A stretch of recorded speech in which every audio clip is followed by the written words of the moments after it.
judged. Whoever's judging me to look at me and say, I did not.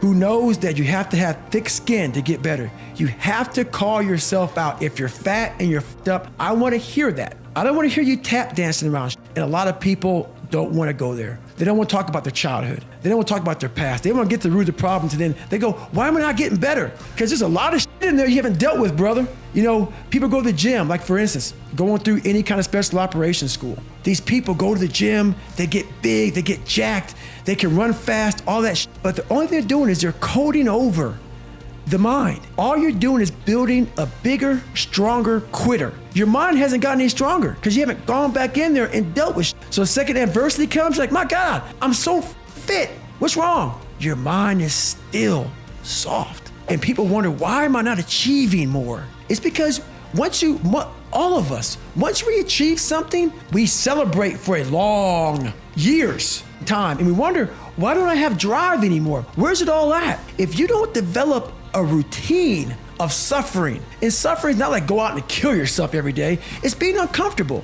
If you really want to be successful, you're going to make sure that you are constantly putting in the hardest work that you can. Trying to maximize your potential is the key. You want to make sure every single day that you are improving upon your craft and your skills and you as a person physically, emotionally, spiritually, or mentally. Whatever the case may be, you want to find something to improve upon that you weren't as good as yesterday. So when it comes to it, you'll be able to look back and look at all the improvements that you've made in an entire month or a year, and you'll be extremely satisfied with the growth that you've accomplished. And you'll be able to realize that all that growing is only getting you better and you closer to that success that you're craving, that you're hunting down, because you're so fired up, ready to go, that you don't want to stop working. You're so excited because once you see that progress from point A to point B, you're going to be through the roof and realizing that all that hard work is paying off. That will be the cure to laziness, by figuring out what it is that you love and pursuing that relentlessly. And then you'll be able to see the improvements and see the leaps and bounds of progress that you've made from the start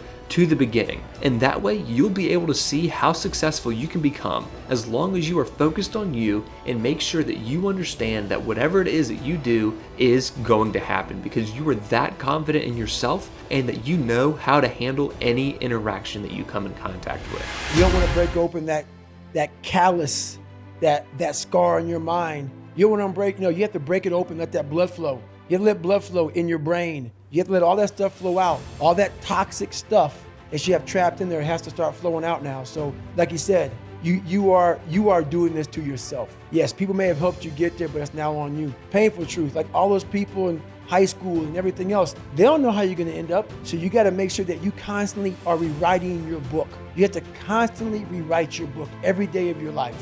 And these aren't just words I say, this is how I have to live. Like, these are conversations I have with myself, and I say it everywhere I go. The most important conversation when you have with yourself. You live with it every single day. But most of our conversations are not the right ones. They're not the ones that are gonna push us to the place we need to go. They're the ones that are gonna keep us sitting in that toxic and that you've helped create and everybody else helped create, and you just live in it. You live in that muck, and that conversation just plays in your head, and that becomes you. I missed a whole bunch of school, was lying to my mom, had like a 1 point something GPA. I was just jacked up. I mean, I was in one of the worst spots in my life. And my mom was going through a lot of shit too. And she didn't have time to sit back and baby me. And it was me against me. My parents were down to my knees. Whatever was going on, I was in bad shape. So I went to the bathroom and I had this weird haircut because I wanted attention. I was an attention getter. I went to an all-white school pretty much. Some of the kids liked me, a lot of them didn't like me, whatever. I was looking for something, so I would dress differently, crazy haircuts, and I went to the mirror and the reflection in it revealed a lot of bad things. A lot of things that I was hiding behind the saggy pants. And I'm looking at myself in the mirror going like, God, dog, dude, you are something else, man. Like, you have created a character. I want to be at the cool guy table, and whatever I could do to get attention, I did. And it wasn't me. It wasn't who I was inside, but I was scared for anybody to know who I was inside. A lot of you are trying to find inspiration and motivation with a depressed mindset. You're depressed because you're not doing shit with yourself. You don't find inspiration by not living in the grip of life. You need to live in the grip of life to find inspiration. Put challenges in front of yourself. When you put a challenge in front of yourself and you attack it, That's where you find inspiration. Try to be 10% better than you were last week. So if you're running 30 miles a week, run 33. If you're swimming 500 meters, swim 550. If some of you aren't doing shit, you're 10%. The more you walk away from accountability, the weaker you become. Find yourself in the grip of life. You can't find yourself by doing nothing. I get a lot of questions about how I lost so much weight. People want to know how they can get started. So basically, you're thinking too much off the bat. I didn't look for a trainer. I didn't do all that thinking. I didn't go on Jenny Craig. I didn't do all that shit. What I did was I cut my calories down. So as far as the workout goes, we overthink that also. Until you find a trainer, put some shoes on, start running. Thank you all so much for watching this video. If you haven't already, please go ahead and like this video, subscribe to the channel if you're new, and let us know what you thought down in the comment section below.